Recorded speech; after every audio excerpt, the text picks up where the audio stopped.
This world has been connected, tied to the darkness, soon to be completely eclipsed. Hello there, Seraphim17 once again. This is my Kingdom Hearts Final Mix Proud Difficulty video walkthrough. This is Traverse Town, up to the boss of this level, and then we'll be moving on to the next world. So if you've not noticed, I do have a little bit of voice work at the beginning of the guide. It's from a character in the game voiced by Billy Zane. I absolutely love the character he plays. He's a bit of a douche, but he's got some fantastic lines and some really good writing, and the delivery that Billy does on the lines is top notch. Like, I would never say that he's a massive draw to things, which sucks for him because he's a good actor. You know, he's just really plain and never really stood out so much. But the performance as the character on this game, it's spot on. And those lines that he has, especially some of the lines during the final fight with that person, I used to quote all the time at school, like full on. There's one line that I used to use when I was playing games, when I was with my friends and stuff, and I was putting the pressure on them, and you shit talk back and forth and stuff. And there's a move that he does, and all you hear is "submit," and then he does this attack. And like, the amount of times my friends must have heard me do that impression, just voicing that character is unbelievable, because it's just one of them things that sticks in your mind. It's easy to do, and it was repeated ad nauseum. But I should really talk about the game, because the Heartless have upgraded into these douchebag ones, which I have the book next to me, so I'm going to find the name for them so we can find out what we're fighting. And the breeze that these pages are giving me is glorious in this ridiculously overheated electronic room. So these guys are called soldiers, and they block. So when you start attacking them, if you kind of get deflected a little bit, it means that they're going to counterattack immediately. So what you want to do is you want to either jump away, move away by pushing the analog to run, or roll if you have it when you do get that roll. And see if we can find an example. Well, that would have been one, but he didn't attack. But they're an enemy that are very dangerous early on Proud, so you want to be careful with them. You want to prioritise them over the standard Heartless, the little shit ones that are called Shadows. And that's not to say that the Shadows can't hurt you, so be very careful. But I've got some stats here as well on these characters. This is not going to hold up so well on this because it's Proud, and I assume whatever I say on these stats, give it a like 1/3 increase, and you might be familiar, or double it maybe, and you might be familiar with what they have on Proud difficulty. And this is based off the original version of the game, so once again, pinch of salt here, guys, as I divulge more information. So the soldier's HP is 24, apparently. 24 to 120, which is probably the scaling on them depending on perhaps your level. His strength is 8, his defense is 8, his experience is 3, and his MP recovery is 8 as well. And all of these have got scaling factors, which makes me think that this game probably does scale. It says he drops 2 small HP balls and 5 small money balls when he dies. He's got 3 items that he can drop. One of them is a potions with 2% chance of dropping, one is a spirit shard with 8% chance of dropping, and the third one is a protect chain with 1% chance. So if you were to farm levels and you were to smash these guys for a while, you might even get an equipment that's going to be really useful for you. So it's vulnerable to every attack, pretty much. All of it is base, and you're going to fight this guy in a lot of levels, so get used to fighting him. Oh wow, throat just can't. Again. Let me just take a sip, guys. Bear with me. So I am recovering from a throat infection. I still kind of have it, but I need to do some commentary because there's hardly any videos on my channel at the moment, and I've been doing a lot of playing to get to the recording process, so I'm a little bit behind thanks to throat issues. But we'll soldier through. So you're going to fight this guy everywhere, so get used to him. You've seen his attacks. He does that dash attack, he does that spin attack, he does a standard combo. Pretty simple to fight, but as with anything, because this game controls in such an interesting fashion when it comes to attacking and locking on things, you're going to take some sloppy hits. It just happens. And here they are again.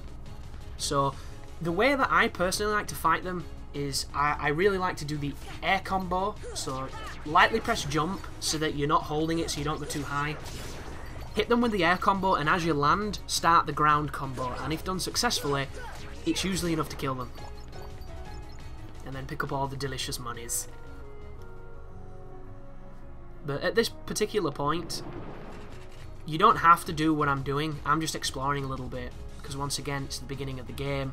Not only am I looking to level up a little bit, but I'm also looking to pick up as much, as many of the chests as I can, just to get that little bit of an advantage. But another soldier and 2 shadows here. And you're going to notice I might skip enemies, and I recommend you do too. That was it. Did you see that then, guys? He parried my attack. Sora flinched, and he immediately counterattacked with that dash attack. But I knew it was coming, so I got the hell out of there. That's what you want to look for. And every single enemy from now on, the elite ones, the ones that change per level, they're all going to have one of those where you attack them, you bounce off, and they immediately do an attack that hurts. So you want to be aware of this and never ever try to attack them after you've been parried, because it just doesn't work. Like, you might get 1 in 100 where you parry them back and you get a tech bonus, but the chances are very slim, and you're just going to take a big heap of damage, and early on you really can't afford to. But I haven't talked about tech at all, and it's a really fascinating part of this game which I wish I had more control over. Like, there are certain things I would do to this game to modernize it, especially in regards to what I would do for Kingdom Hearts 3. The first one would be shortcuts for items. Later on, you're going to be able to customize your spells so that you can hold one of the L1, and then you can press the face buttons to do a spell, and it's quicker than going through the menus, and it's really fast, and it's really intuitive, and it works really well.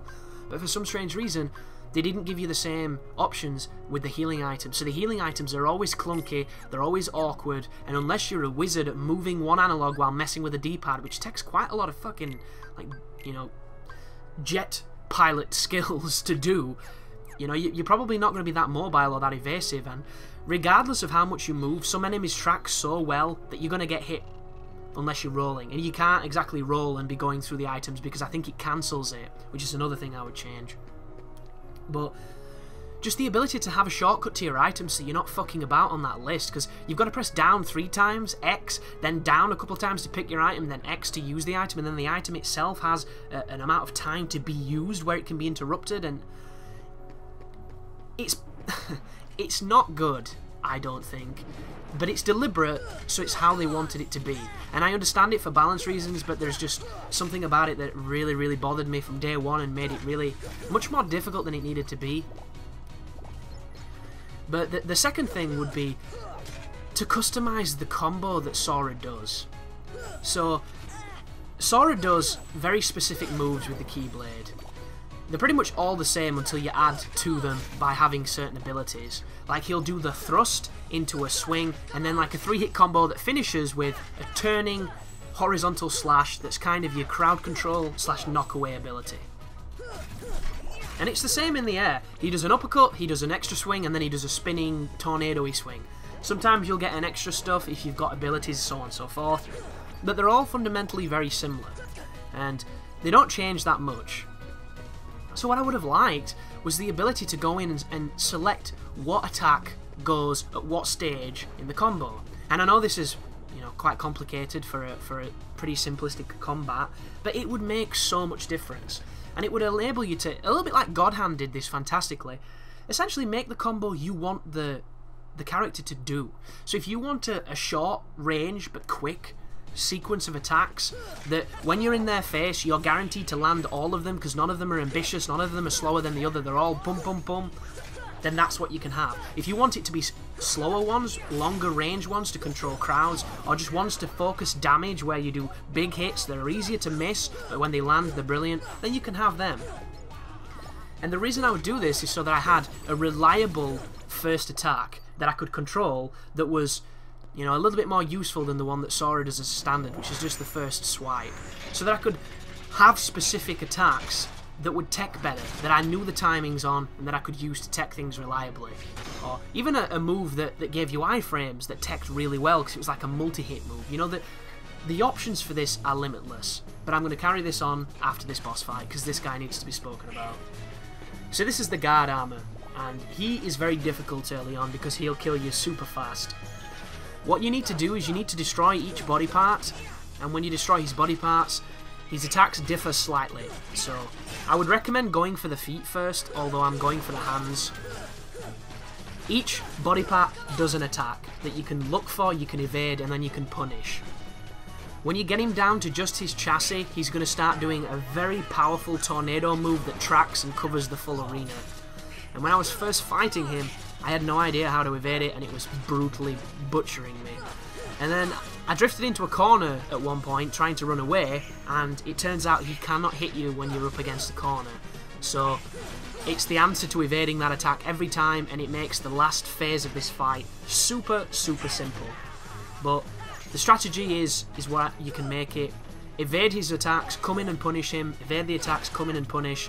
Play it smart here, guys. You don't have that many, healing items or that many ways to keep yourself alive. I'm going to be using items, as you can see.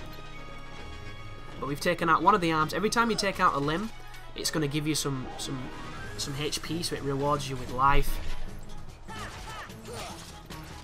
And you just have to be patient, because if you just go in there mashing, you're going to get killed. You'll die so fast, it's unbelievable. Because on Proud, you just can't do that. That strategy will not work yet. You can't damage race, you don't have cure, there's no point. One thing you can do is what I did just then, which is the text that I was talking about earlier, which I didn't finish.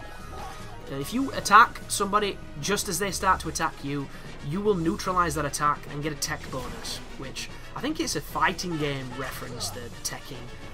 And what it does is not only does it neutralise the attack, but you get experience for doing it. And each attack, I believe, can be teched aside from magic, and even certain magics can be teched. And what it will do is, if you get good enough with it, or if you get experienced enough with it, you can parry and stop bosses from doing hits. You can stop enemies from doing hits, and then you can capitalise. The only problem is, the timing is really strict, and if you fuck it up, you're going to get hurt. That being said, some of the best players I've seen play Kingdom Hearts are really good at teching bosses and taking advantage of that, and it's something that I would like to get good at, but as it stands, I don't have the timing down just yet to do it reliably. But it's definitely something I'm going to look into, because I'm going to be playing this game hopefully for some time, because I'm in a big Kingdom Hearts mode.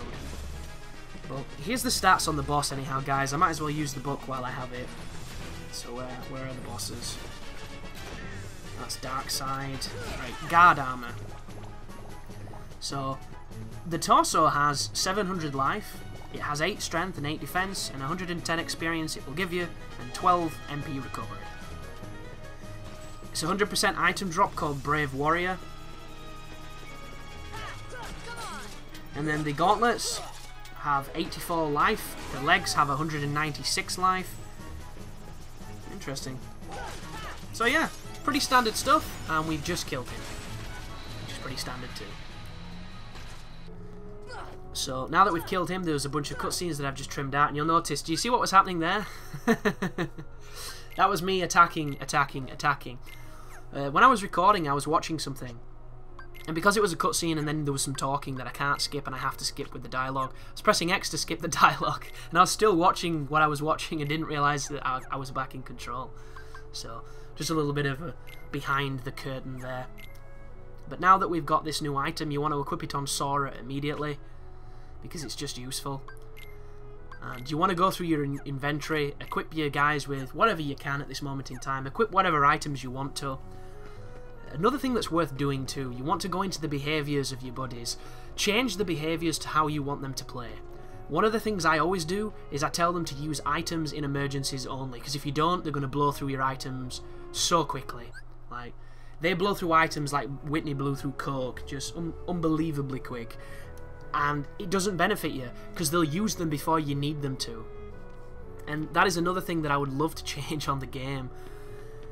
It just doesn't let you go in the menu sometimes during fights, and even in interims between fights, when there's another fight coming, you still are in like a hostile mode, and you can't go into your menu, so you can't really get strategic and plan accordingly unless the game allows you to. And sometimes it doesn't, which is a shame, but it's another one of those oversights because games were different back then.